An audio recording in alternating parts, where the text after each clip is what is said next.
الحمد للہ رب العالمین والصلاة والسلام علی اشرف الانبیاء والمرسلین سیدنا و مولانا محمد وعلی آلہ واصحابہ وازواجہ واہل بیتہ وذریاتہ اجمعین اما بعد فاعوذ باللہ من الشیطان الرجیم بسم اللہ الرحمن الرحیم ان اللہ وملائکتہ یصلون علی النبی یا ایہا الذین آمنوا صلوا علیہ وسلموا تسلیما اللہم صل علی سیدنا و مولانا محمد وعلی آل سیدنا و مولانا محمد وبارک وسلم صلاۃ و سلام علیک یا سیدی یا رسول اللہ صلی اللہ علیہ وسلم۔ معزز اور مکرم ناظرین کرام، السلام علیکم ورحمۃ اللہ وبرکاتہ۔ الحمدللہ، اللہ باری تعالیٰ کا بے انتہا ہم سب پر احسان ہے کہ رب تعالیٰ نے ہمیں زندگی گزارنے کے لیے وقت اور الحمدللہ سانس لینے کے لیے توفیق عطا فرمائی، ایمان سے نوازا ہے۔ اللہ تبارک و تعالی ہمیں جب تک اس دنیا میں رکھے ایمان کے ساتھ میں رکھے، اور جب اس دنیا سے اٹھائے تو ایمان کے ساتھ میں اٹھائے۔ حضرات کرام، فی الحال ہم سب لاک ڈاؤن کے حال کے اندر ہیں، اور کئی ویڈیوز اور بہت سارے علماء کرام کی تقاریریں ہم سنتے ہیں، سن رہے ہیں کہ اس موقع کے اندر اس موقع کو بہترین کس طرح سے ہم فائدہ اٹھا سکتے ہیں۔ حضرات کرام، اسی نظریے کو مد نظر رکھتے ہوئے دو چار باتیں آپ کے ضمن عرض کرنے کی کوشش کروں گا۔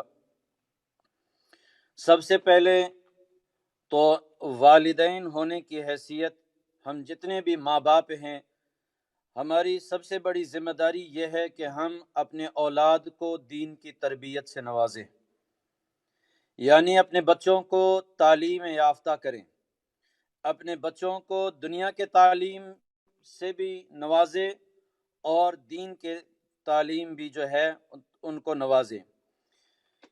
ضروری ہے اس دور کے اندر جہاں پر ہمارا فوکس اور ہماری کوشش دنیائی تعلیم کے طرف زیادہ ہے کہ ہمارا بچہ ڈاکٹر بن جائے، ہمارا ڈاکٹر اعلیٰ سے اعلیٰ تعلیم حاصل کر لے۔ الحمدللہ کوشش کرنی چاہیے، اور ہر ماں باپ کی یہ فریضہ بھی ہے، لیکن اس سے بڑھ کر جو فرض ہمارے اوپر وہ ہے کہ ہم اپنے بچے کو دین کی تعلیم دیں، یعنی اپنے بچے کو اتنا تعلیم ضرور دینا چاہیے کہ وہ حلال اور حرام کی تمیز کر سکے، خدا کی بارگاہ میں کس طرح سے کھڑا ہونا ہے، نماز روزہ کا پابند ہو جائیں، دین کی موٹی موٹی باتیں ان کو سکھانا، یہ ہم والدین کی بہت بڑی ذمہ داریوں میں سے ذمہ داری ہے۔ حضرات کرام، ان تعلیمات میں سے قرآن کریم کی تعلیمات یہ نہایت ضروری ہے۔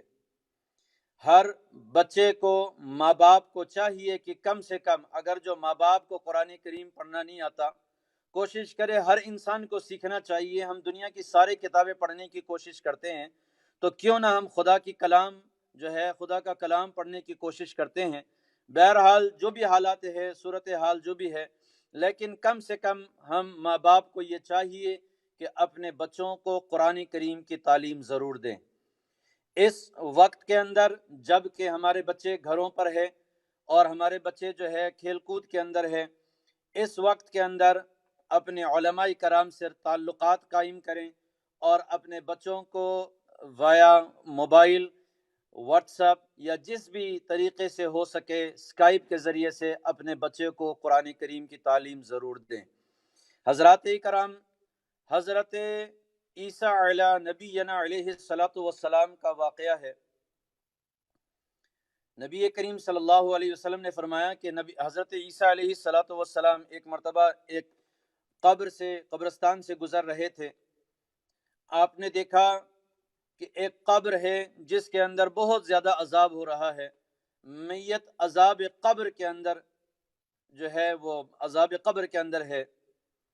رب تعالیٰ کی بارگاہ میں دعا فرمائی حضرت عیسیٰ علیہ السلام، اور دعا کر کر چلے گئے۔ اللہ تعالیٰ نے فرمایا اے عیسیٰ، واقعی یہ میرا بندہ ہے، لیکن اس کے نامہ اعمال کے اندر کوئی بھی اچھائی ہے نہیں کہ جس کے فضیلت اور برکت سے میں اس بندے کو بخش دوں۔ حضرت عیسیٰ علیہ السلام چلے گئے۔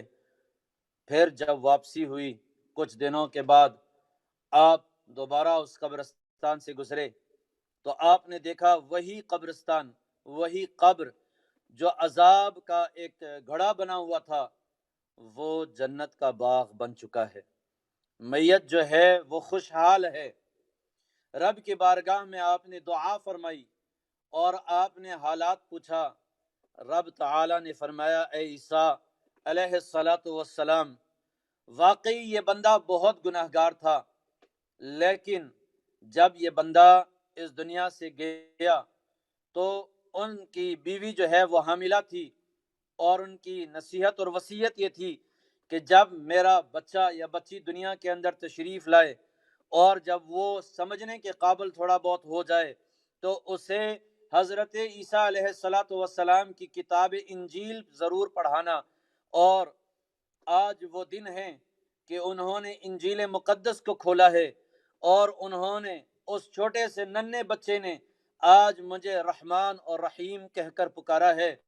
اے عیسیٰ علیہ السلام، میں اس بندے کو عذاب کیسے دے سکتا ہوں جس کا بیٹا زمین کے اوپر مجھے رحمان اور رحیم کہہ کر پکار رہا ہے، اور اس کے باپ قبر کے اندر عذاب میں ہے۔ میرے معزز سامعین کرام، جب ایک بچے کی تلاوت کی برکت یہ ہے کہ وہ صرف بسم اللہ پڑھے اور رب کو رحمان الرحیم کہہ کر پکارے، اللہ تبارک و تعالی اپنی کریمی کی شان پر آ کر بندے کو معاف فرما دیتا ہے۔ تو میرے معزز سامعین کرام، قرآن کریم تو وہ ذخیرہ ہے کہ جو ہمیں دنیا میں بھی نفع دے گا، موت کے وقت بھی نفع دے گا، اور مرنے کے بعد بھی نفع دے گا۔ میرے معزز سامعین کرام، میرے محترم پیارے حضرات کرام، ہماری یہ سب سے بڑی کوشش ہونی چاہیے کہ ہم سب کی اولاد کم سے کم قرآن کریم سیکھ لے، اور سیکھنے کے بعد، پڑھنے کے بعد قرآن کریم کو سمجھنے کی کوشش کرے اور اس کو اپنی زندگی میں عمل کرنے کی کوشش کرے۔ میرے محترم سامعین کرام، دعا فرمائے اللہ تعالی ہم سب کو عمل کی توفیق عطا فرمائے۔ وما علینا الا البلاغ المبین۔